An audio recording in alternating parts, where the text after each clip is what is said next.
Wichita County Commissioners Court of Order. This time I'd like to call on Commissioner Watts to give the invocation.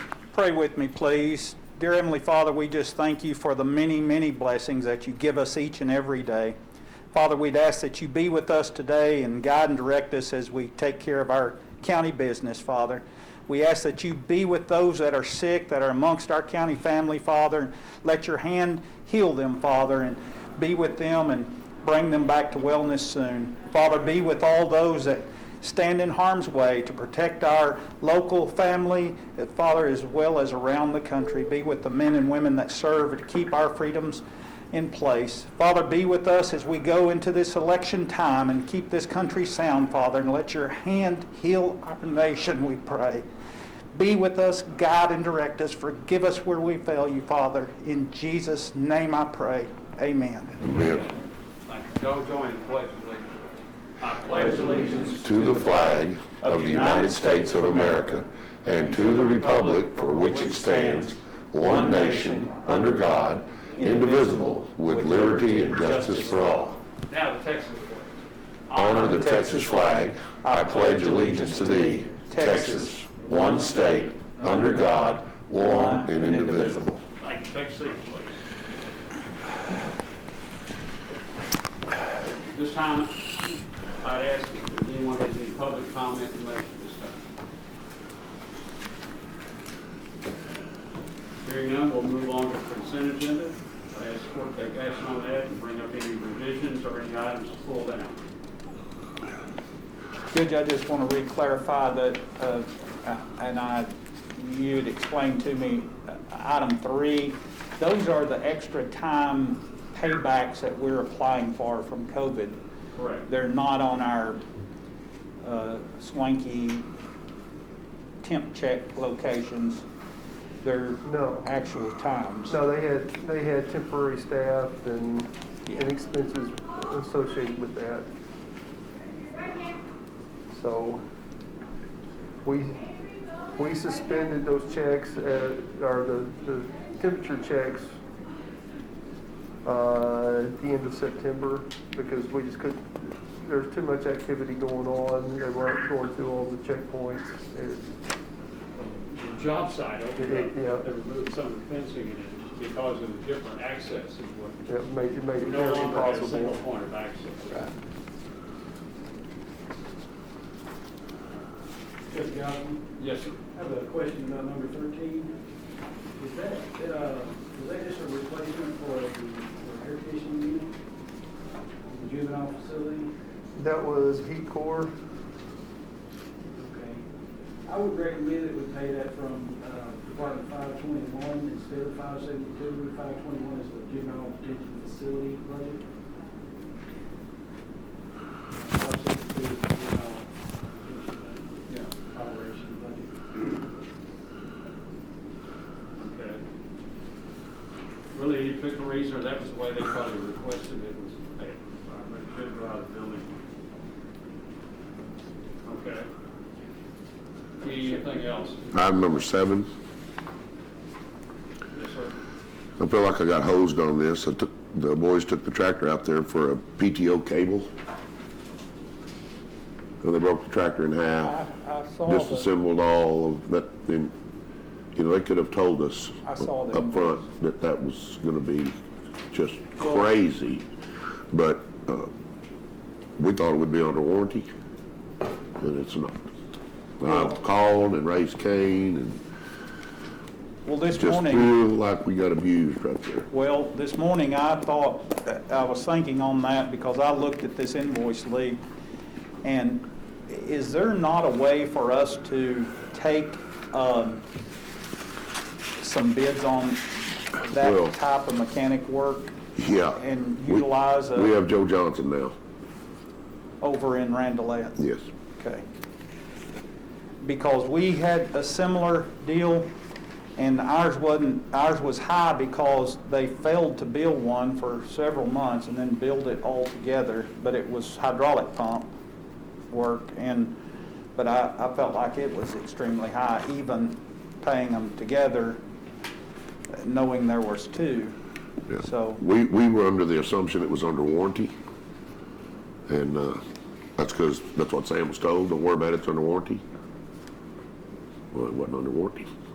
Anyway, I just wanted to draw attention to the fact that, You know, might be a thing on this kind of thing, you get a quote from them ahead of time, although it's been nice to always work off of. you don't need a quote if it's under warranty. And the problem is, Following it takes judge. so cotton picking long, Yeah, and you're down when you absolutely need the equipment.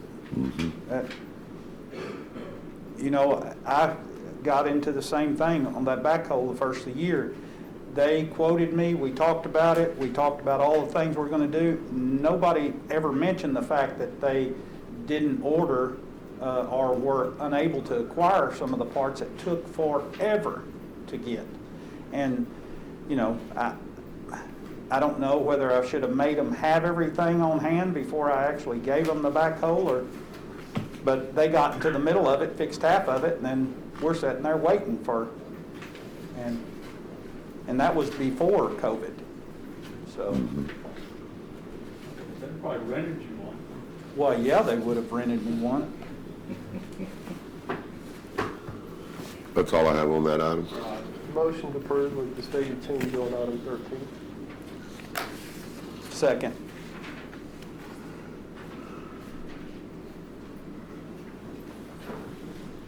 Did y'all look through the backup on item number 12? It's kind of interesting, really.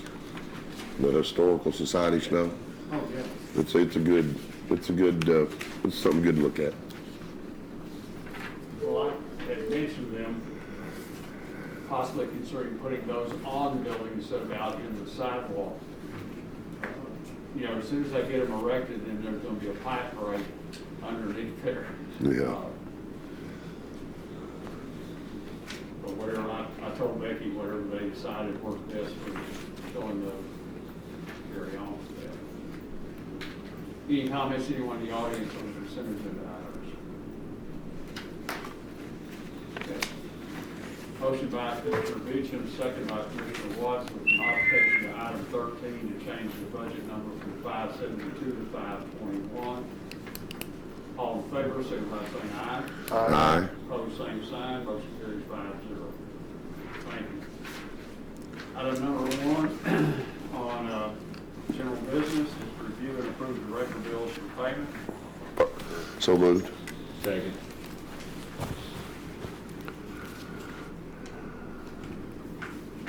Any questions on any of the bills?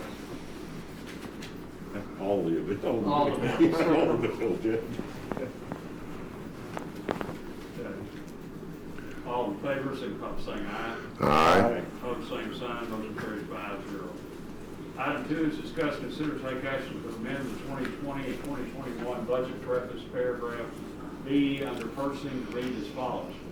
All technology, software, and hardware requests for purchase shall be coordinated with the Director of Information Technology. This includes any program or device regardless of cost and regardless of funding source that will interact with the local area network or vendor-hosted cloud solution. Mr. Crutchfield? Yes, sir, Judge. The way it's in there now is kind of ambiguous, and it pretty much deals with just those items that have been put in 410 and would cost over $1,000, which would, you know, have to come to court. But not every technology item that someone may purchase is going to be over $1,000 and may not be in budget 410 line. This would give us a little bit, you know, more control and be able to have people try to use a solution we already have in place before they go and try to procure something else. If they procure something else, then that means that we have to learn something else as well as then support it, which got limited staff and we got a lot to do right now. I'm just trying to, you know, not necessarily wanting to be the technology Nazi, but I don't want, you know, people to willy-nilly just purchase things and then expect us to have to hook them up to the network because they bought it, or install something because they could and they did purchase it. No. There are cases where we do acquire technology stuff, like, for instance, from the state. And we sent our guys to school and got their inspection license, and we got this computer from the state, and apparently it's not safe to hook up to our internet. No, sir, the computer's running a Windows 7 operating system still. That's what I'm saying. So it, not only is it just having to learn the new technology or whatever they buy, there is a chance that we could infect our whole network if somebody does something that is just off the hip and plugs in. Yes, sir. And that's what I'm trying to do, is, prevent some of that. And try to make us the first place someone goes before they reach out to the vendor, which isn't always the case either. No, I think what you're saying to bring that more in line with many things have changed since that policy was written, so this is a very logical update to make. Thank you, Judge. Do that have a motion or other Make it question? so moved. Did I hear a second? I'm sorry. Second. Thank you.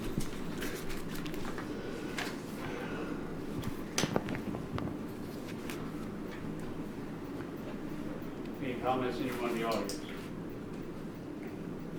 Okay, all in favor, signify by saying aye. Aye. Opposed, same sign. Motion carried 5-0. Thank you. Thank you, George. Thanks, George. Okay, item 3 is discuss, consider, take action to authorize Judge Gossett and Commissioner Watts to offer letters of support to the city of Wichita Falls for the formation of the Indiana Historical District and National Register application. This was brought to the Commissioner and me by the Museum of North Texas Board and the Wichita County Historical Commission. The city passed on it at their last meeting, and it's one of those things that needs to be in that packet for that to be considered by those two groups at the state and the national level. And we simply want to bring it forward for the, since we'll be asking this on behalf of Wichita County, and the fact that it gets additional notice to the past in commissioners court. Will we not just do a resolution with all of us on board, or? Well, they just asked for the letters. Okay.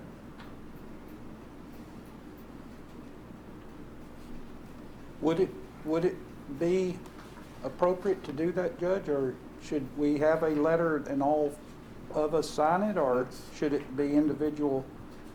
I mean, what's more effective or appropriate? It's going to be checked off on the list. Oh. I mean, they can do it either way, not Oh. a resolution, but a letter, something, everybody's signature on it, that's not a problem. I don't have a problem either way, but it just sounds like it would be carry a little more weight if the entire court was behind it. Okay. And, we can include the minutes, and I don't mind doing it that way. It's just, if we're going to change it, it needs to get out of here today. So, be sure everybody signs it if we're going to prepare it that way. Okay. Okay, we have a motion. So moved. Moved it, all of us, or? Yeah, I- do we have to redo, we need to re-prepare the letters and stuff? We just have to change the letter and put everybody's signature on it. It's not. You have it now? I mean, Nancy, is that something we do pretty quickly? I think so. Yeah, so we need to sign it while we're all here, basically. Yeah. Yeah. But I'm just saying, don't ask for that. No, I Don't do it understand. without doing I it. understand. I'm just gonna put an X there. Take a look at page 3 right here.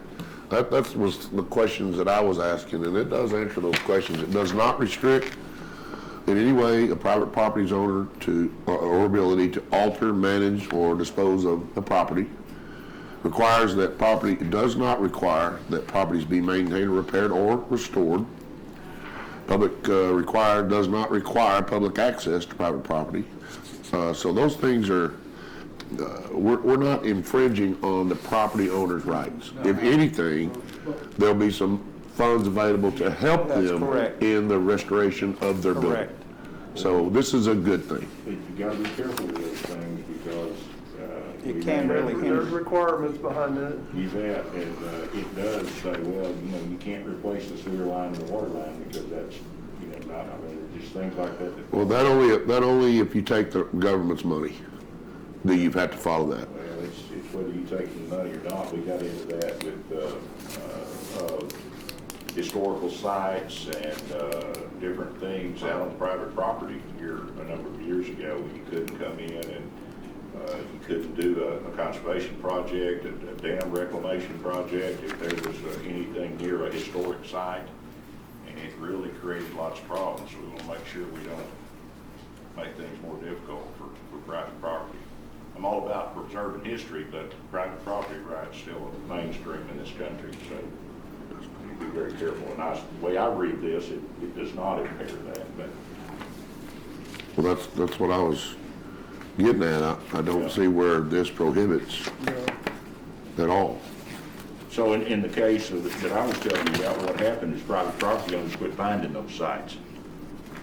So rather than being a net good, they just said, well, we're not gonna bring that up to anybody, so there's sites out there that won't ever be discovered because they feel like they can't.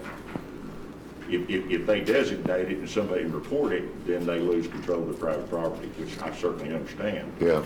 So it can be a problem. So Judge, I'm not really sure that I understand the motion. Commissioner Moore, did you make a motion to approve it as written or approve with everybody? Yeah, my intention was everybody to sign. Okay. Thank you. Sorry. I'll That's second not what I that. got out of that, so. Yeah.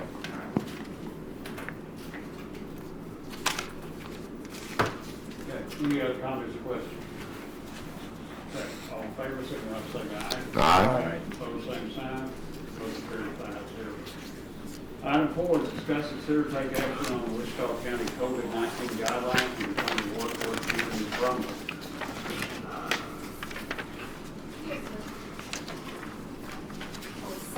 Several months into this now. We've been talking to Lou Redler of the health department a lot. And talked to the HR director of the city as well. And they've got a pretty good policy. Would you come forward over there? I know the people on the phone can hear you probably. Yes, sir. City of Wichita Falls has a pretty good policy that they have in place right now, so that's who we discussed this with last week, and then also with the health department. The biggest change that the health department made that's made things a little bit more difficult for us is that once the health department stopped requiring people to test before they come back to work, we had an issue come up within the last week that someone came down with symptoms prior to finishing their quarantine due to an exposure. We weren't aware of it, weren't told about it. They come to work and now we have roughly 8 or 9 people out of work because of it, because now they're exposed to our employee. She'd been released from the health department, but came down with symptoms before she came back. But she didn't test. Right, because she was not required to by the health department. Now, there are a lot of employers that are requiring people to test before they come back. The way that it's written in the new policy is that you're not going to test if you were a positive. You'll just follow their rules on, once you're not symptomatic for X number of hours, then they give you a release, letter to be able to come back to work. The reason we're not making people that were positives test before they come back is the health department is telling people it can be 30 to 90 days for you to get a negative test result after you've been positive. So we can't pay people to be out of work for an extra 3 months after they're feeling fine. So that was the reason we went that way after discussing with the health department as well. And then the ones that we are asking though to put in policy that they will test before they come back are the exposures. Because we have no way of knowing if somebody's going to come down with symptoms 10 days after an exposure, 11 days after an exposure. And that's possible, I guess. Well, based on the health department, most of the time you're gonna show a positive test somewhere between 7 and 14 days. So the kind of middle ground was approximately 10 days after your exposure. If you're on quarantine for the 2 weeks, we want you to test around the 10 or 11th day. That gives you time to come in. Kind of the incubation period, you should either be showing symptoms, and even if you're not showing symptoms, you should be showing a positive test. You're more likely to if you wait until that 10th or 11th day after your last exposure. So people who are out because of positives don't have to test before they come back, but they follow whatever the health department said. They'll get the release letter. I have to have the release letter before they're allowed to come back to work. But if you're out Who do they quarantined. receive the release letter from? The health district. Department. Yeah. But if you were out in quarantine, which, just like the people we have out right now, all of them have been out the whole last week. They've been out, they're gonna be out all this week, but on Thursday, they're gonna go test. So that they have 3 or 4 days to get their test results. At the same time, they'll get the release letter to come back to work on Monday. And they're all just exposures, they're They're all not? exposures to the same person. Okay. So, but because of this issue coming up to where the person was released by the health department, she was only out because of an exposure, but she came down with symptoms a couple of days before she was due to come back. We weren't notified about it. She comes back to work for 2 days, now we've got 8 other people, that are now out because she ended up coming down with symptoms and tested positive. Right. So just to kind of prevent this happening again, health department's fully behind it. They just said they can't mandate that someone tests, but employers are fully within their rights to do so. These moves were based on suggestions from the health district. Yes. We did go to the Wichita Falls to get their best practices. We basically stole their policy and Yeah. rewrote it to fit Wichita County better. But Yes. we would be in trouble in an English class for stealing their wording, so. Yes. But Well, now, when we had an employee that we were concerned with, and Nancy and I had spoke several times concerning it, we realized there are 2 different tests. A delayed one that is very much more accurate, and then a quick one. Do we specify what kind you have to do or take, or? No, and as far as after discussion with the health department, as the employer, we can't tell them which one they can and can't do. We just know they have to have the result, and they send that to the HR department as well. Okay. Before they come back. So. One- But that's what I've heard about them as well too. It's kind of like when you get a strep test or anything like that. If the initial one might not be as accurate as the. Right, that's what we were discussed when, and I didn't know that until that point, so. But the longer ones are taking 3 to 5 days to come back. That's why, like with these people, for example, Thursdays when we're asking them to test, that gives them the whole up through the weekend. So hopefully by Monday they would have those results, which is their release day. And do we tell them where to go, Amanda? Do we have a site? We're trying to make a list right now because we've heard that like CVS will do free tests, but you have to make an appointment. You got to get fit in there, and they only have a limited number. Okay. You can't go to your doctor's office. As far as I know, they charge you your copay to go in and have that done. That's up to somebody if that's what they choose to do. But the health department does not test. No. The health department themselves do not know, but they have lists of them. We're trying to get that list from them and get it together now that we're putting it in policy that you will be testing if you're an exposure and you're quarantined due to that. Okay. But this was the biggest thing. We kind of need all the departments to be on board with so that, that the HR office, we try to reach out to each one of them. Sonia is actually one of the ones that is out right now because of that exposure. Are some people not So- notifying you that they've got I'm issues? getting the notifications, I'm getting them delayed. Oh. So I may not know, like in this case, we knew she was due to be getting her letter, but she talked to 2 other people about the fact she wasn't feeling well, but it never got back to us. Otherwise, Right. we would have hit the brakes and told her, no, Wait. you wait. Yeah. Look, most of the departments are pretty good about getting them to me, and I know there's a lot going on for everybody with everybody moving and, different buildings and things, but just reminding the department heads to please, if somebody's out or you send somebody home or somebody calls in, send me an email and let me know so-and-so's out and this is the reason. They were around somebody or they're not feeling well or whatever, and then I can send them guidance back based on each situation is completely different, and that's Yeah, what's that's takes why we so have long. the return to work questionnaire. That pretty much boils it down. Yeah. Everybody's on the same sheet music, if you will. and- That wraps it up because Yeah. a lot of people don't notify us when they're out, but they don't tell us when they come back. So we need all the information Yeah, because then but- we're also in coordination with payroll, letting them know which people are actually eligible for COVID hours and which people Right. are out for other reasons, just to make sure that stays on track. So, One of the problems we continue to have is staff intermingling like at break time. That's what basically took out the 7 people that we have out right now, is they were all good about wearing their mask. in their general business, but they would all meet together at lunch and eat lunch in a common area and unmask, and so it took out the whole group. Right. The policy addresses that as well, so. The suggestion is no more than like 2 people in a small break room at the same time. Stagger your lunches if you don't already stagger them. I know this department in particular, they all took lunch at the same time and sat around a very small table together for that time period. But if you're in a department where you can stagger your lunches, have your people spread out. I know like the precinct guys, we don't get a chance to talk to them much, but remind them, in the trucks, obviously, we can't help you be any further apart, but lunch times and break rooms and stuff don't all hang out in the same room as much as possible. Right. And I was just thinking about that this past week. We've been very fortunate that we haven't had road and bridge breakouts of any, there's none that I'm aware of. No habits come from the outside. Yes. But we've had Somebody had to go several major home. departments on quarantine. Almost all the major departments at one point or another have had some level of quarantine. Either on staggered schedules or. Yeah, so we're trying to avoid any unnecessary exposure. And this return to work questionnaire helps get past several hurdles if everybody will use it as policy, as a matter of policy. When this policy is adopted, we might want to have it posted on break room doors or in the break rooms, but also a sign that legally says no more than 2 people in the break room at a time, the one down here, over in the annex, any of the others. Right. To kind of help remind people. Right. So we adopt this till further notice, is that? Exactly what I was sitting there wondering, what's the end date on this? It'll be kind of, it's going to be, eventually it'll probably be modified more into not necessarily just a COVID policy, but kind of a pandemic type policy where anything like this ever happens again. This is the type of thing, but it's going to have to be a kind of fluid policy. It's going to be changing things are changing every single day just with COVID, what they want you to do and CDC's guidelines and the health department's guidelines. And, Right.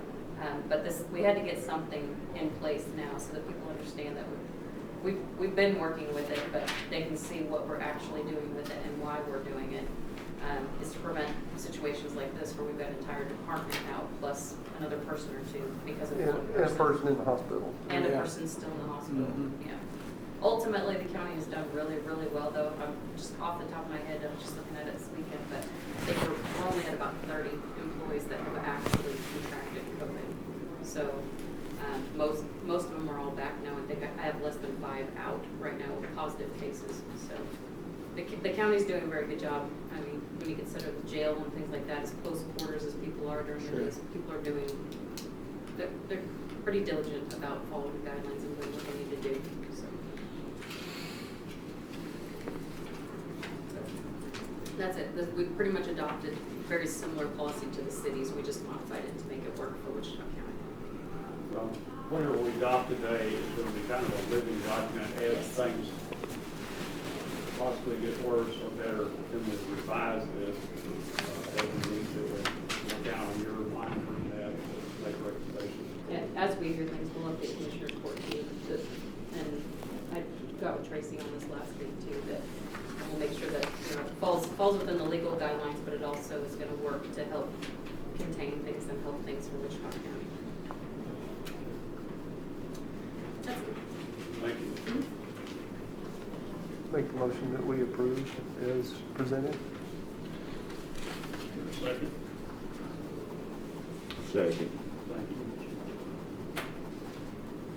you. Any other discussion? I'd like to discuss the end date on it. What do you think that we would want, like a percentage type deal, or? No. I think we Don't you leave it. think, do like Amanda said, and just change it over from a COVID to a pandemic policy? Or, because this would have been nice, or the guideline would have been nice from inception. Of course, If there they are changed a reports. bunch, but still, it would have gave their office a better track, because I know we had them come and go. Ours are good about knowing to call, but maybe some people don't know to keep them informed about when they're going out, but coming back, they're going off a health department guideline, and maybe Amanda and Sonia don't know when that is actually, and this would just, Well, I think that's been kind of the big question, not just here, but all across the country, is what's the procedure? And it's been real difficult to come up with an actual, okay, do this, because we didn't know what it was gonna be, didn't know which direction it was gonna go, it's just, we're reinventing the wheel every, 24 hours. And procedures in place usually help us at least have somewhere to go to. And I'm like you, Commissioner, I've got problems with just having things out there in the file with no end date, but We don't know the end. we don't know the end date, so. Well, I know that. I mean, I know that 100%, but were we shooting for like, when we get to a certain percentage, we'll go back to regular everyday business, or, I mean, what are we thinking? but I mean, Because one I'm person gonna can put- mess us up. I'd say based on the recommendations of the health district. Those things are gonna change, or they're gonna change by the governor or by health policy. I don't think we're in that business. I think what we're doing, what we can do right now is appropriate. And when things change, then let's adapt that policy to meet changes instead of trying to guess what the changes will be. Because Lee, one person messes us up. I mean, like this instance Amanda's talking about, where, Maybe subject to review in a year, or subject to review in. It's being constantly reviewed. When it- Trust me, we When it talk needs about to as be- the it health department weekly. changes, that we may have changes in here that we, When it needs to be amended, will they bring it to court to amend, or will they just amend it? No, it'll have to come back to court. It's gonna be a court order policy. Okay. Only the court can amend it. I think that handles it. I do too. I think that handles it right there. But Amanda's job will be to monitor and pull that information together. Of course, any of us get information, share that with her. She gets the health department report, so if you're not getting those, we can certainly get you added to that list. But I'll get them. they post it weekly, what we're doing. It's really getting the recommendations. The numbers don't mean as much as what are our actions based on those numbers. Anything else? Oh, good. Okay. Motion by Commissioner Beecham, second by Commissioner Muller. To adopt the policy, all in favor, signify by saying aye. Aye. Opposed, same sign, motion carries 5-0.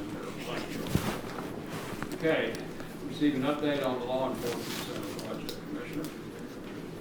It continues to go well. We have ceilings in portions of the jail now.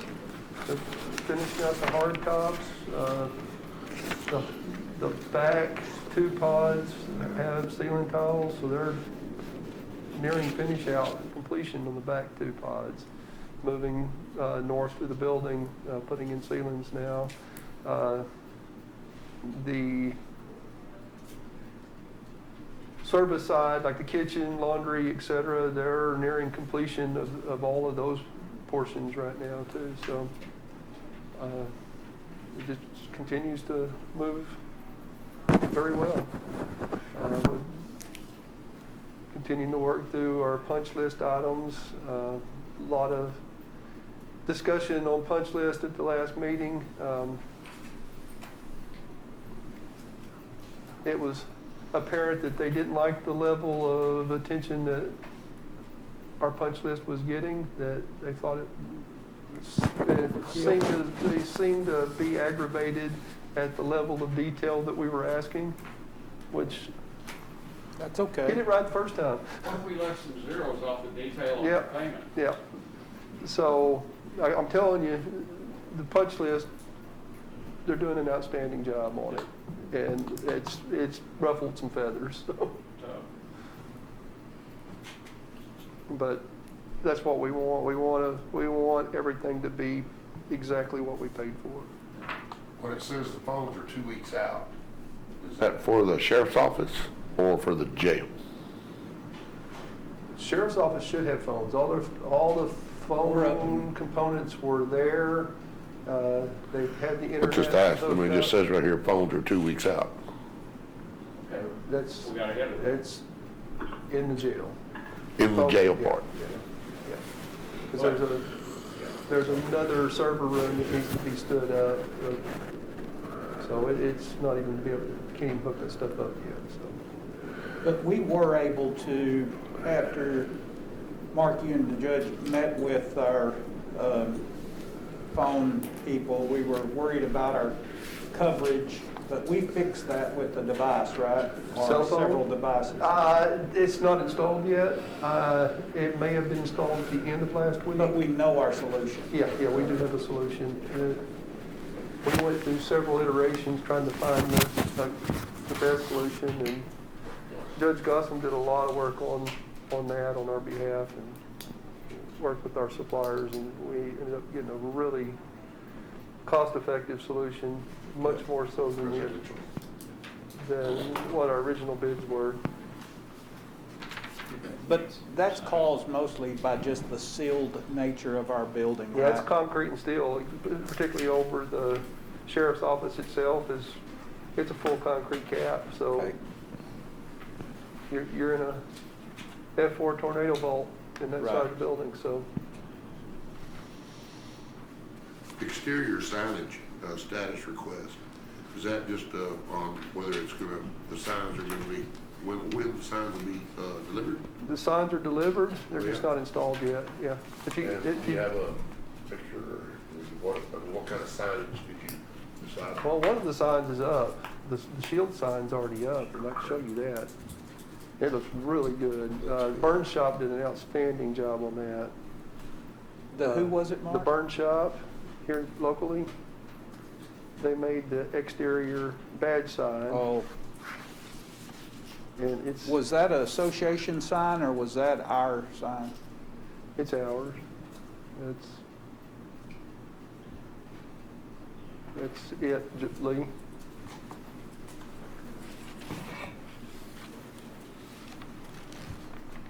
But the rest Well, of that's big. yeah, 12 foot. That's The, big. the rest of the signage is there, it just has not been installed yet. It was supposed to be installed last week, but we had bad weather early part of the week, so it has not been installed yet.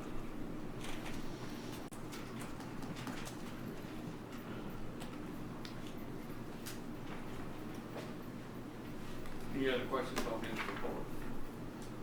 Thanks, sir. Okay, we're down to anyone in the audience, any comments brought up? Mr. Hammond? Commissioners and Judge, just a couple of things. First of all, tomorrow is Sheriff Callahan's birthday, so obviously he can vote this year. And number two, I'm just listening to you discuss about this plague deal. And I am in the process of reading the book, the definitive book, really, on the Spanish flu. And I'm not all the way through with it yet, but I appreciate your frustration, Lee and you, Barry. But I'm telling you, the Spanish flu caught us flat-footed also. And absolutely just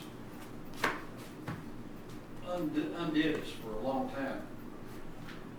My big question is, why isn't there any more discussion about a so-called civilized country even working in a laboratory developing a virus like this? So, in my own personal way, I was at a big box store this weekend eating some things, and I had started looking at made in, and when I see made in that particular country, and I'm not going to mention China, but when I see that, I just started putting it back up on the shelf.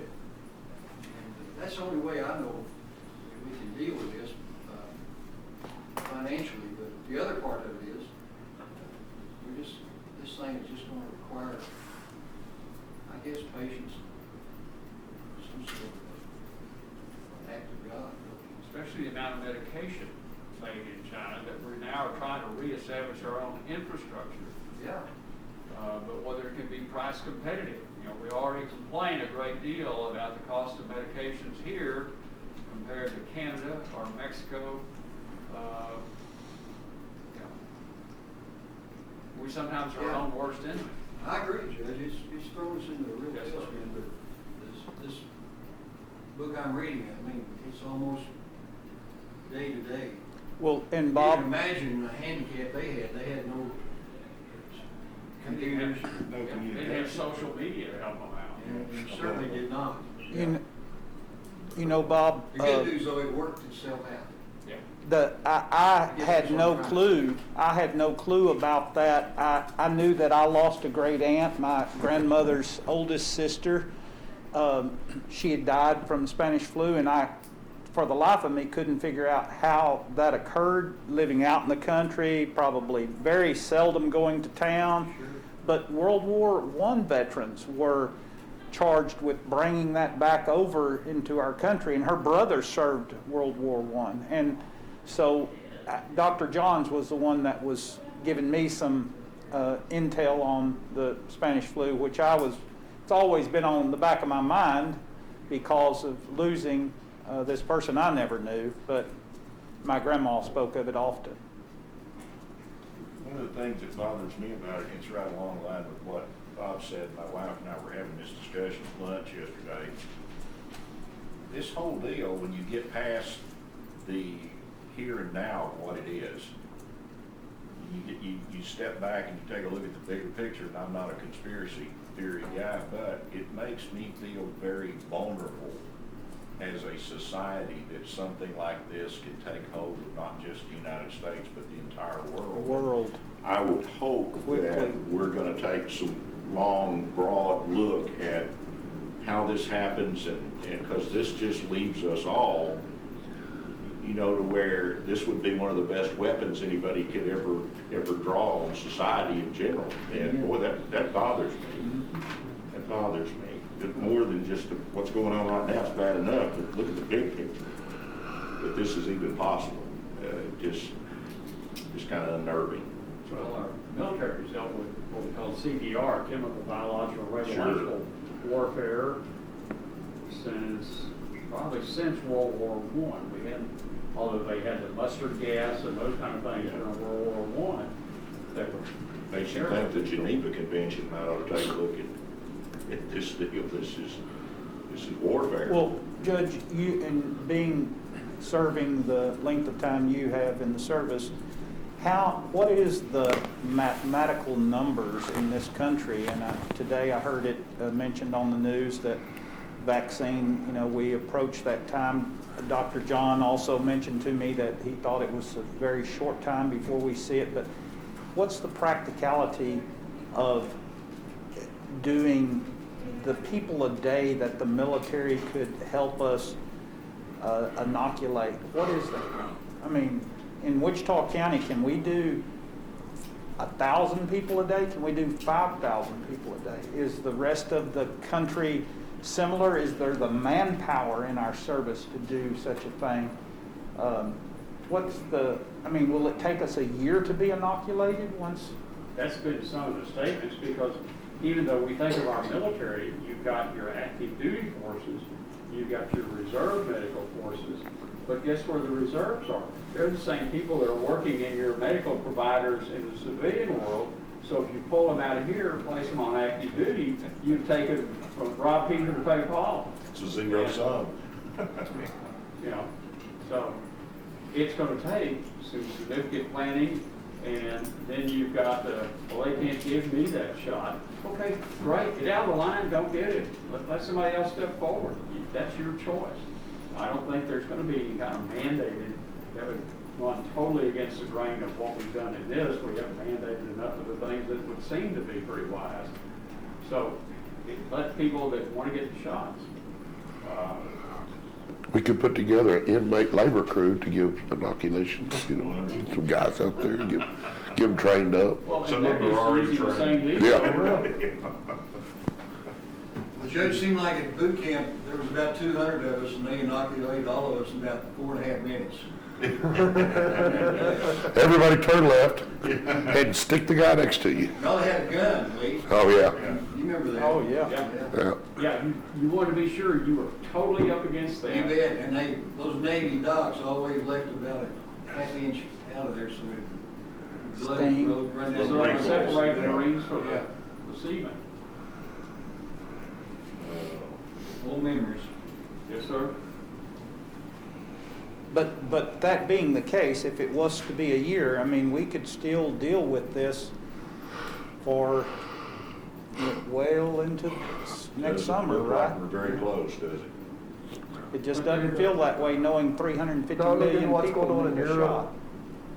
It's, they say we're lagging about 2 weeks behind Europe right now, and Europe's experiencing a major spike, so. Well, and Mark, that's what Dr. Johns had told me, that China, Russia had done hundreds of thousands in these test vaccines where we have just done thousands. We're just running that far behind because we've got some other precautions in place that they haven't. They've waived. And I think you guys are probably worrying about something you don't need to worry about, because on Facebook I learned that November the 4th, Oh, okay. the coronavirus will be gone. I looked What I heard. at that. I What I heard. could not find that yes or no question. Yeah. on if you keep the virus or not. Yeah.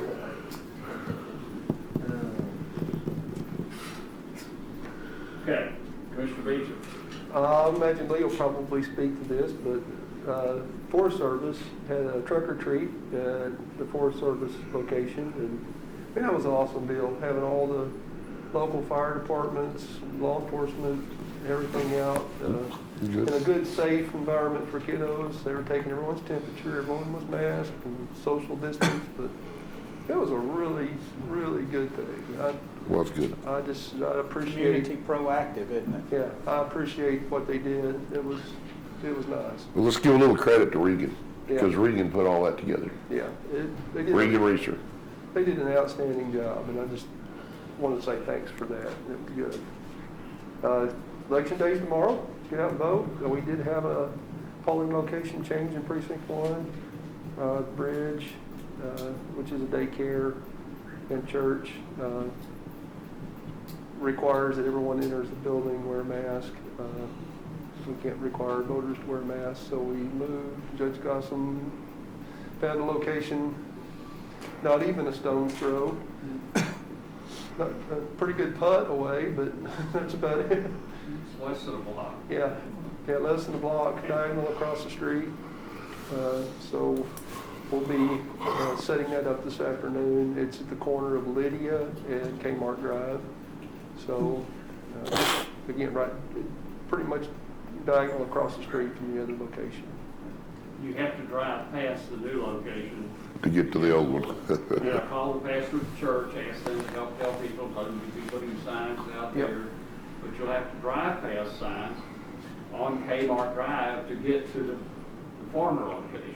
Ones that say, vote here, Yeah. a key. Yeah, but let me jump on what yours piggyback. When that started about 2:30 Friday that we were gonna have, because the ruling changed again on Friday of whether masks could be required in voting locations or not, and went back the other way. I tried working with Representative Frank's office to get some kind of decision out of the governor's office, the AG, the Secretary of State, the health people, as to a waiver to let people come in without masks on, because there was no way, the way that church was built, everything went through there, because all their rooms are full of children during the day. So it just looked like we needed to move it, call Faith Baptist Church, like many churches, they're closed on Friday afternoons, and driving away, I saw that empty building on the corner, and I called the property manager for it. They said, sounds fine, but there's no electricity on. I said, well, I thought I saw lights on there. He said, skylights.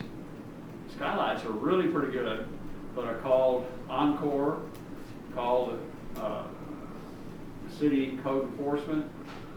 Bobby Teague got out there with his people. Gordon Drake got his people out there. Got a hold of Reliant Energy. They were writing the order this morning to turn on. The power should be on by 1 o'clock. It's amazing when you tell people in this community you need to get something done and the urgency of it. That reminds me of the family assistance facility we put together on Seymour Highway. Yeah. Everybody come together to make it happen. Yeah, it's so, couldn't ask for more, we'll have that facility on for 3 days, turn it back off. Then we've got that other election coming up on 19th. We won't need as many locations, maybe we can ferret out some other things. That will be a Saturday. And I did talk to Mr. Kurt, and they will make any of the Wichita Falls ISD facilities that are appropriate available to us. It wouldn't hurt to talk to Burke, Electra, and Iowa Park, because a lot of the buildings we use, that's Christmas shopping time. Okay, I want a bunch of people in here occupying all my retail space that aren't buying anything. I want all these over here buying something. I get a feeling we're gonna lose out. So that would be the alternative. We're good in Burke. Yeah, and your location's good. It's Yeah, not, we're good.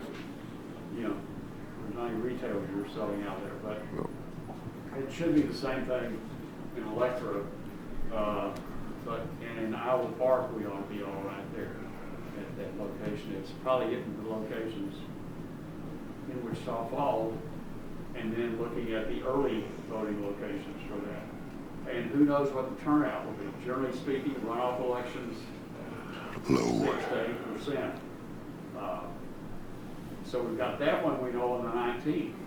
What we don't know is will there be a runoff election from the city of Wichita Falls mayoral race? You've got 3 candidates. Oh, yeah. Would it fall in the same timeline? No, the timing won't allow that. Oh. Boy, how she's juggling all these balls. People do not have appreciation what the county clerk and her office are doing during all this. They're doing a great job Yeah. under the circumstances. Judge, what's the early voting on that special on the 19th? Is it a week? I don't know. Governor- There will be one, though, I say. There will be. It should follow the statutory guidelines, which I think is 10 days. Yeah. Well, hopefully we won't add another week to it. Yeah. Well, if that's gonna be December the 19th, Yeah. how are we gonna have a runoff race for the mayor in this year? It may, well, Christmas Day, nobody. I don't know what to go. I don't think you're gonna get very many poll workers. No, I think it's gonna be tough, and that doesn't seem to be the guidance that is given by very good people out of the Secretary of State that have run a few elections. What is being received over the governor's office doesn't seem to match up with what's coming out. I mean, I do want to thank, the effort to get this one polling location, because when I talked to Heidi Martinez, who is an attorney with the Secretary of State's office, said we might have closed that location. She was, I could hear her go into rigors. I said, we're trying to locate another location. We took her advice on all the things we did. We released it to the media. I met the media over there at 4 o'clock yesterday, and videoed it, and Claire Wallach came out from Times Record News. Channel 6 couldn't get anybody there. Channel 3 did about 3 or 4 coverages of it yesterday. So, we're doing that. There will be an article in tomorrow morning's paper about the change, and their electronic newspaper, she's writing an article to go in that. So, we're doing everything we can to let people know. But quite honestly, if they see the signs, go in there and go out to them. It's going to take some effort to get that set up, because there's nothing in that building. It's wide open. There's some offices, but there's nothing in there. There's restrooms. Do we have tables and chairs? We got it, Tables and we chairs. got it taken care of. Okay. Leon's coming over to your place and getting some. I was gonna say, I've got tables and chairs. Leon's coming to get them. We're good. Meeting over at 1:30 and getting it all stood up, so. Hey, speaking of that now, Mark, we've got tables and chairs here, and I guess we have the potential to lose them. They're actually sheriff's department, aren't they? Our tables and chairs for our cookouts that we do for people. They're probably over at the new place. I think so. Well, I just wondered about that. Well, we have plenty. 2901 Lydia is energized. Gordon Gray. All right, awesome. Judge, one of the things I'm just sitting here thinking about, this gets to be more and more of a challenge all the time on these polling locations. It seems like we fight this deal. One of the things that I think would be so appreciated by the public, if we could ever get to the point where polling locations are in one place, you do it every time, you get used to where you go, And what Lee Harvey has done in Burke Burnett of equipping that precinct 2 building to be a polling location is a model we ought to set forth for communities like Iowa Park and Electra and others, to where you've got one, you use it every time, it's in the same place, people know where to go, there's good parking. That really ought to be a goal of all of ours, to come up with that kind of thing. I understand you can't do it in Wichita Falls, but you can't own that many locations. Man, that has been a move in the right direction to get that thing. Well, They were bouncing mine- us all over town. Terry, mine was set up, I was fortunate to have the building set up for that a long time.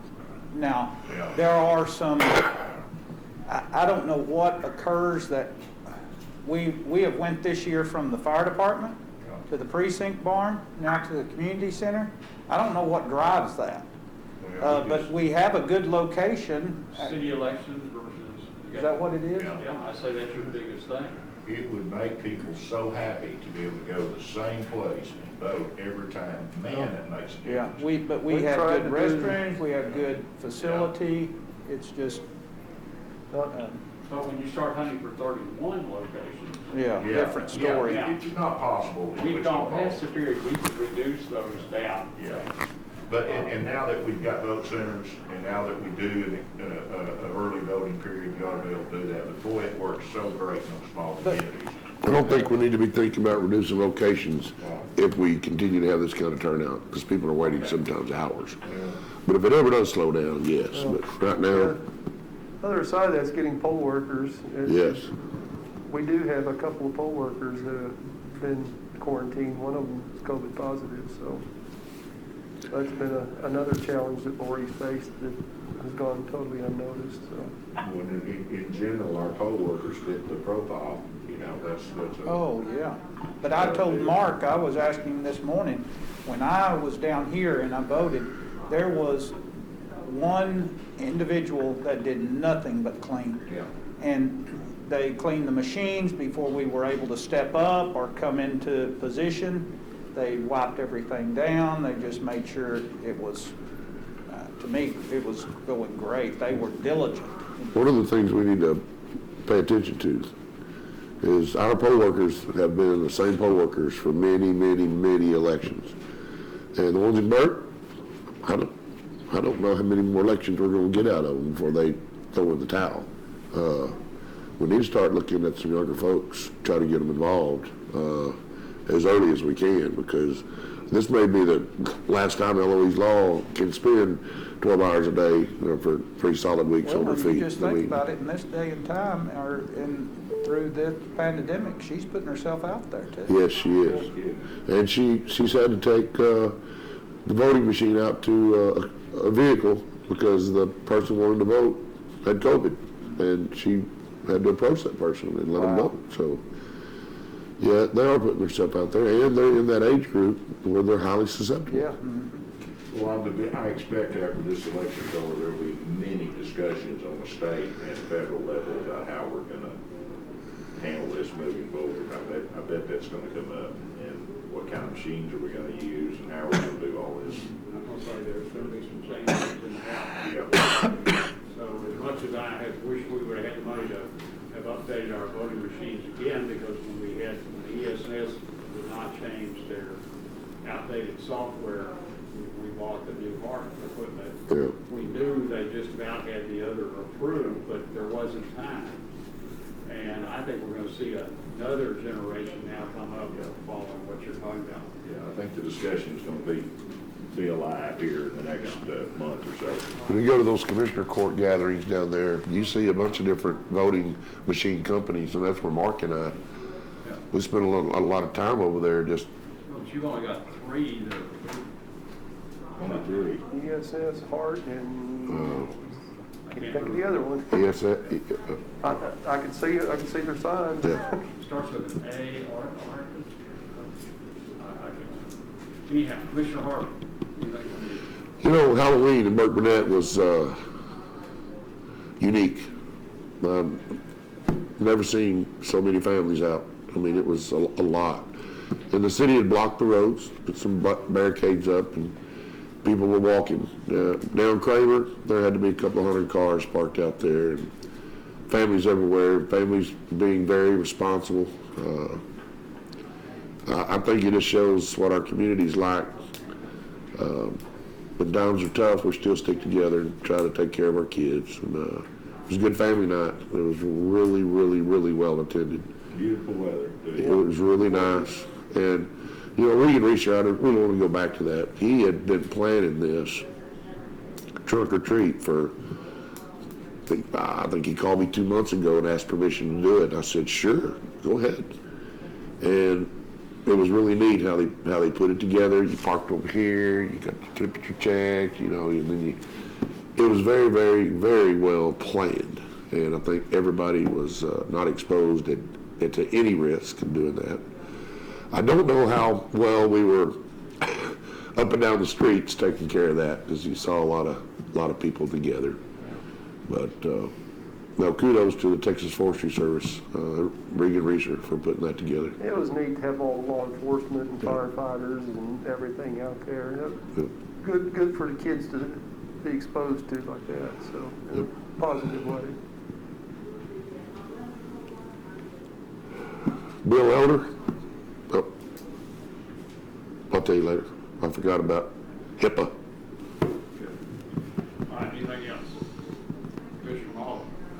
Well, we just continued last week, did quite a bit of work on drainage. You know, that water standing is the best engineer in the world. You can go take shots all you want to, but boy, when you get a chance to go see what it's really doing, that's when you take care of it. And Commissioner Harvey checked on one for me Friday afternoon we're going to move forward with, that we worked on several, just trying to get things where they need to be in the county. And that's been a big challenge for us. And I've said this before, and I'll say it again, and I hope Commissioner Watts and that new board that he's going to be on, we really need some work on flooding problems. There's just no state agency that really takes care of it or addresses it, and that function of the Water Development Board, I think, could be very, very beneficial for places like us and get us some help to work these out. Very good news for Wichita County. Our county extension agent, David Graff, was recognized by his national organization last week as an outstanding county extension agent. I don't have all the details, but when I do, maybe we need to honor him here in this court sometime. He's doing us a great job, and David's just really working hard. Very good meeting with BCI, with the Panda hemp producer group. This is the meeting we've been looking for a long time. We did it both in person and by Zoom, and we had their people there, Serge and Josh, and several of them were there. We now have a local facility manager on board. He's here to start getting the facility ready, and we really made some progress on the challenge of trying to find enough material to run that plant until we can get up to speed on production here in the area. And that's been a gap in this deal, but I think we've kind of got past that, and I'm real optimistic again we get that thing online and get it moving forward. So thanks to Henry and the BCI guys for hosting that. And I think we made some great strides there, and that could be a really, really good employer and a good industry for our area. So a lot of good things happening among all the doom and gloom and other that's going on, and you know, things are moving forward. And, you know, God's still on his throne, and we're just going to carry on. So. Very good. Mr. Watts? Yes, I want to say kudos to the irrigation district. Barry and I probably have the most exposure to them, but those guys have done here this week. They'll conclude more, probably quarter of a mile or better, more of drainage that we did basically a mile of drainage, and they'll probably do an easy mile and a half of drainage that impacts Buffalo Creek, and they've done a tremendous job. They've worked diligently on it. We requested it back early, and they've gotten it fit in now that the water has been off. And Barry, they're using a huge great old bucket on that long reach excavator of theirs, and it works really well, and it's going to get a lot of brush and debris out of the way so that water can flow at a straight shot. We, knock on wood, and good Lord willing, the creek did not rise this year, and that was a very good thing. So we're making progress and Tracy, as Barry speaks to that, and I was appointed to the flood board for the state, there are going to be instances, and we're going a lot of uncharted territory. One of the things that came up in our first discussion was our flood planning and floodplain management, and that we're to turn those in from a regional standpoint and county standpoint, which we have, and in good shape, and Lee Burgoyne works it well. But you spoke to me about a procedure a good while back that going forward at any point in time, and I brought this point up, and I certainly agreed with you, it will be so much easier to have a process. For example, in Precinct 2, Lee has over a quarter of a mile of log jam in Gilbert Creek. And for them to, and let's say in this instance it's probably not, it could be one landowner, but let's say there were several. The process going forward should be a form of easement for that access to get in there and mitigate those problems. Like right now, what has to happen, it has to flood in order to get up over the dam and make it go to the Red River. But there, you had told me that there was probably a more sounder way to make a form of easement that allows that access, because you know what we dealt with a lot of times was somebody saying, oh yeah, please come help us, and then they're like, I didn't want those trees to go, and it's just a little more of an issue. It's harder, and it worked out just fine, but nevertheless it could be made simpler if we had done it in the manner that you spoke of back early up in creating a working process. And then even Tracy, prior to you coming, Meredith had put together us a easement on a floodway property there at the creek that had a lot of impaction. The TxDOT had hauled in debris that raised the floodway. It created blockage. It was a real impediment to Buffalo Creek, and we were able to get that area into a working, but it's just a small single location. Had I utilized something similar, it would have made our project so much easier, and it made, a lot of times the contractor that we used as well as my guys were a little bit hesitant to, you know, if somebody showed irritants to them about removing some huge trees in the middle of the waterway, it was, it always worried them, where this would put everybody on the same board. But we brought that up at our water board meeting, just knowing that there's got to be some procedure put into place that allows, because no one deals with that. It just, the Corps doesn't deal with it, the TCEQ doesn't deal with it. There's just, you know, this is a impediment that he has. I wasn't near as How bad. many people did we call that day? Oh my gosh, we called every department you can imagine and spoke to them for hours. Yeah. But it affects me, and I could live 5 miles up the road from that, and it could cause my home damage, and there's no homes where this problem's located. So I know that's going to come up, and they're going to, if you'll give it some thought as to, we've concluded most of the ditch work there on Lock Road that we're going to be able to fit in this year.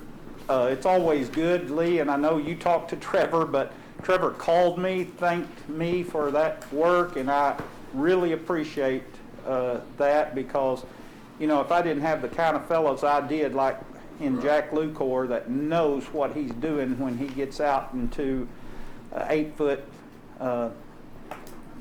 steep banks that he's able to put all that, cave it in and cover it up. And so I just am fortunate, but we're going to be using Lance Spraggins to mulch that for us in the near future, and that's going to make the flood issue out on Locke a lot better. Barry, thanks for going and looking at that road for us, and we've just still got lots of issues, but we've been diligent.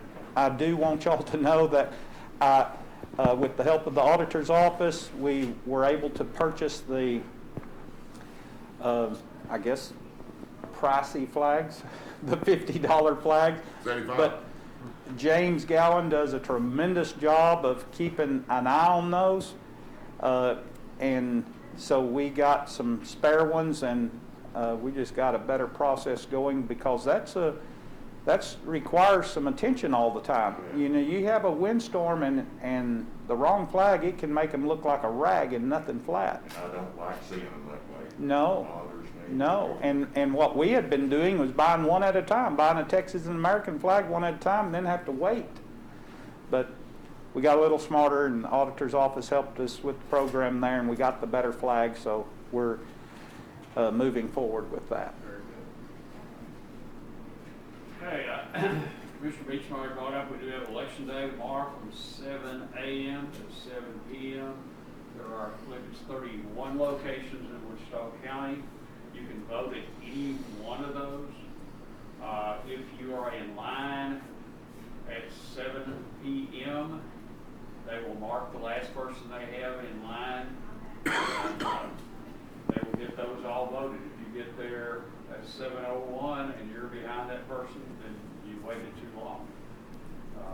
But you can vote at any location. We've had people before show up and then they were at the wrong location. So Vote Centers has eliminated that problem. And I will be here as usual tomorrow evening to help deal with the media. Ms. Bohannon and I have done that for many a year, and she does what she can do, the technical, and I do what I can do, which is talk. So, Well, Judge, what is your thought process as far as the timeliness of knowing what we're going to be seeing? they will do the early voting numbers separate from the mail-in ballots. They're working on those, opening and verifying signatures and all on the mail-in ballots right now. They've been doing that for a few days. They've lost one day of that due to the bad weather that put off the training day. So they worked on that. She and several others worked all weekend, making sure the equipment was all staged together to go. They're being delivered by the precinct crews today. And, you know, I just ask everyone to be patient. You've got a lot of people, although this year they probably worked more elections than they've worked any other year. They will be sharper and better, but things do happen to the equipment. It'll go down. There will be people sent from the auditor's office to go out there, not the auditor's office, excuse me, the clerk's office to try to fix equipment. But keep in mind, if you get there and somebody says, oh, the equipment's down, you've got 30 other places to go to. And so, is it 25? Oh, okay, thanks, Alan. It's 31 total with early voting, so it's 25 Okay, that's election day. 31. Yeah. All right, thank you. At any rate, we do that. I do not expect final results until, you know, Roll the it's gonna depend dice. on the mail-in ballots. But often people say you can go by what the early voting, and that number would probably be more valid this time because of the large number of people voting. But if you think 2 years ago in the U.S. Senate race, the early voting leader did not prevail. And that's, in my 30 years of being around, that's the first time I've seen that happen. But it can and does happen. And so don't count your chickens before they're hatched and be patient. But I would say U.S.-wide voting tallies, I would hope we're finished in a week. Under Texas law, we have to canvass the votes within 10 days after the election, and we have sent the Monday, November the 16th, 17th, I can't remember. It's the day before they're due.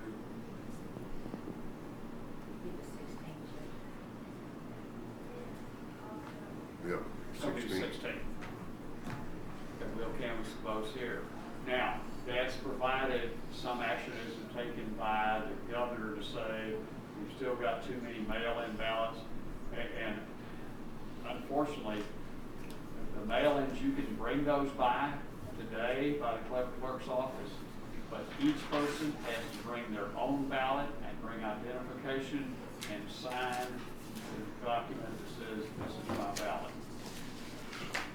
And so they can come in today or tomorrow. What I don't know is whether you can come in a day or so after the election and present those. I don't think you can.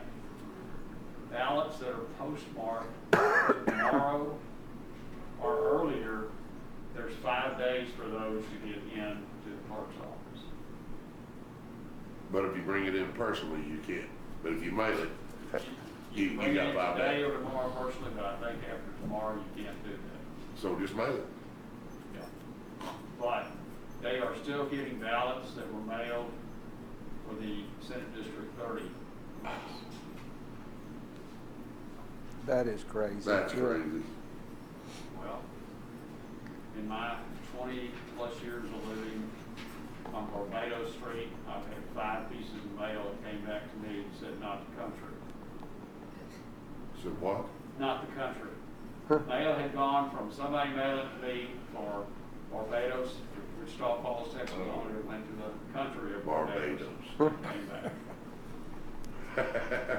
Wonder what postage was on that? I'd sure like to go on with it, but. Anyway, the location at 2901 Lydia, we've told people about that.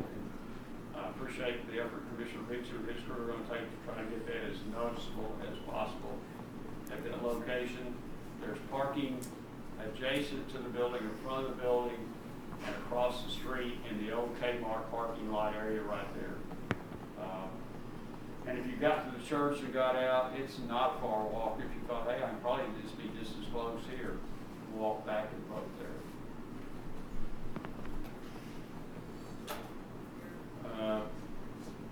Good news, there's a new Taco Bell opening up in Iowa Park on November the 11th at 9 a.m. So give us a chance to make that. Well, it's a grand opening, it's been open. Yeah, and the Okay. Chicken Express judge is coming in right behind it, Oh, so okay. thank you for bringing that up. Okay, so chicken tacos. Okay. Yeah. All right. Well, I wondered about that, and the new VA clinic. Was supposed to have had a kind of soft opening today. They're going to have some kind of a formal opening. They are located over behind Cracker Barrel on the north side of town. I thought you were talking about the clinic at the base. I get by there all the time, and I think ain't nowhere near ready. Well, it's not a VA clinic. That's huge, a Yeah. beautiful Oh, building. yeah. Great thing about that, Judge, parking's gonna be plentiful. Yeah. One level, it should be easy to get around, that should be a good level. Yeah. It is on the bus route. Yeah. Is it adjacent? Sir? Right next door, isn't it right next door to, Walmart. the, Social Security Administration place out there, No, the Attorney AG. General's AG's office? And it's in that same area. It's over there right now. There's one of the cellular telephone companies in that same. There is an AG's office, it's a child support deal, isn't it? Child support. Yeah. Yeah. But the problem is the bus drops you off at Walmart. So, however, Rolling Plains Transportation, a veteran can call 24 hours ahead of their apartment during regular business hours and arrange to be picked up at their door, delivered out there, and then picked up and taken back home. They have to be a disabled veteran or carry a VA card. That's good. To do that, there's no charge. If you ride the bus and you ask them to deviate, then there's a deviation charge besides the bus fee. can't get our city to cooperate with us on helping our vets, not charging them? Their card Well, carrying I that? don't think they have that choice, Commissioner. They have to follow the vet buses are federally subsidized, they have to follow the guidelines for that. Now, they can change the location, and they can do that internally with a little study done on it, like what the judge is talking about, but what you're talking about is a whole different act of You Congress. probably get them dropped off, but going to individual houses. to pick them Correct. up would be- No, I was talking about dropping them off, instead of Yeah. dropping them off the wall. I've actually done that. I've requested a change and was given a change on the bus route on Southwest Parkway, and that worked out. But there are more people go to Walmart. Yes, than- for sure. Yes. So I don't think that's gonna change, because that would change the way they go in and around. And in the big scheme of things, we're probably not impacting a whole bunch of vets in that certain situation. Because of the DAV and Rolling Plains and our senior citizen centers Yeah. also support those But people, so. the VA clinic was supposed to be notifying veterans of that ability to give them the number to call. Because the problem is, you get out there on the bus, and you got dropped off, but trying to get the bus in schedule to pick you back up at VA sounds like a nightmare to me. Rolling Plains is their answer. Well, our senior citizen center there in Burke, we schedule those for our vets. They'll call and our director will call Rolling Plains, set everything up, and sometimes go and help initially get the vet loaded, and then they go. But our senior citizen center is also another resource for our vets to use. Yeah. But, you know, it takes a little bit of effort on the vet's part. Oh, yeah. Not much. They've really been trying to get that worked out well. This location is gonna offer additional services. We'll have to wait and see. They've talked about this many more. Let's see what that becomes, this many more. But at any rate, it is gonna have increased services. It's still gonna have things that are specialized to be done in Lawton and things that are being done in Oklahoma City. It should not be, in my opinion, send a guy from Wichita Falls to Burke, or from Wichita Falls to Lawton to get an x-ray. Why? Because that's who they got the contract with. And to do that to our vets is, and then come back, you know, they're gonna email me the x-ray. Well, why can't we do it local? Why can't we find somebody local so our vets don't have to go through that? I mean, There are ways to do that, but it's kind of paperwork intensive. They haven't made it easy while they're saying you shouldn't have to go more than 30 miles. It's still not a smooth system. I thought President Trump gave us the red, white, and blue card so that our vets could go to local doctors. Did he not do that? I think he made an attempt to do that. I'm not sure that it's worked out as well as it was intended. It's amazing by the time things get from the executive branch to the administrative things, it doesn't always go as smooth as it was intended.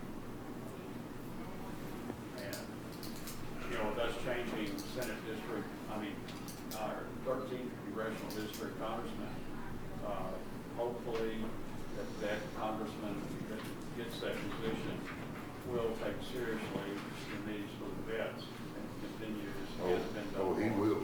I promise you he will. Wait, whoever he is. We know who it Okay. That we do. is. We know who it is. Judge Rolling Plains Commissioner Training Thursday in Vernon. Correct. 8 o'clock. This week? Yep. I will see you all there at lunch. hopefully, if I Are you finish. speaking? Generally pretty good. Are you speaking? Barry speaking. I'm on the road panel. We're using your cheat sheet. Yeah. Yeah. Judge, on that note, and I forgot to mention, Barry talked about David, and I'm super pleased. What a great agent, and we're blessed with. But Katrina, I just wanted to mention that we had validation this past Thursday. Very professional, very well planned out, kept those families separated, got them in, got them out. It went quick. It's just, she's a top-notch coordinator. Tell people what validation is, so that they understand. We're, in this instance, solely the lambs and the goats came through a central location. They're tagged and tattooed so that they represent the kid they belong to. And a lot of times it can be a wild event. And so the past two, now this is the second one she's done under these conditions, and just gets better every time and well coordinated. People know what time to be there, and they wait until she motions forward, and she's got her people in place, and they're all sanitized, and it's just a. David had been to that deal all day, and he came straight from there over to our panda meeting the other night, so we didn't have any problem social distance. We didn't go to hell. A little sidebar on their office, they asked for some carpet cleaning and got an estimate, and it's $700+ just to clean the carpet. And looking at the carpet in the meeting room, the big, large meeting room that they use quite a bit, it's threadbare. So I'm looking at some estimates to take care of that. What about lemon? That's exactly what I'm looking at, so. Okay. All right, we'll meet Friday, 10 a.m. to review bills and to review payroll report and staff